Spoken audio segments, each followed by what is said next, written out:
7 अक्टूबर 2023 से जारी Hamas Israel जंग के बाद पहली बार इसराइल ने गजा के जेर कब्जा इलाके खाली करने पर आमादगी जाहिर कर दी। इसराइली वजीर दिफा इसराइल कॉट्स का कहना है कि गजा के जेर कब्जा 75% हिस्से में से ज्यादातर खाली कर देंगे, जबकि गजा के दीगर 25% इलाके में जंग जारी रखना गैर जरूरी होगा, क्योंकि जंग जारी रखने से गमालियों को गैर जरूरी खतरा दरपेश होगा।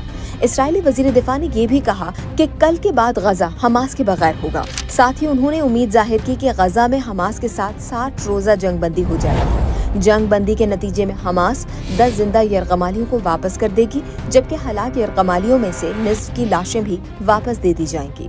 जंग बंदी से मुतालिक जिन उमूर पर इख्तलाफात बाकी हैं, उन पर इसराइली मीडिया के मुताबिक सीज फायर के दौरान बातचीत करने पर इत्तेफाक किया गया है। इन उमूर में जंग मुकम्मल खत्म करने की शराइत, हमास की पोजीशन, इंसानी इमदाद के मसाइल और इसराइली फौज के लिए मुतय्यन नई हद भी शामिल है। इसराइली वजीर दिफा का दावा है कि हमास ने फिलाडेल्फी कॉरिडोर इसराइल फौज के जेरे असर रहने पर आमादगी जाहिर कर दी।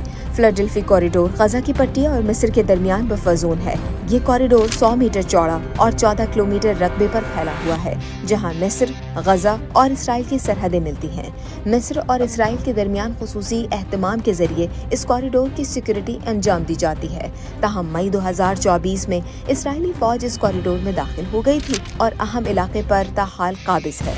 इसराइली वजीर दिफा कॉट्स ने फौज को ये भी हुक्म दिया है कि वो गजा के तबाहाल शहर रफा में एक ऐसे शहर की तामीर का मंसूबा बनाए जहां गजा पट्टी की तमाम तर आबादी को आबाद किया जाए। ताहम इस मुतनाज़ मंसूबे पर हमास का रद्द अमल सामने नहीं आया।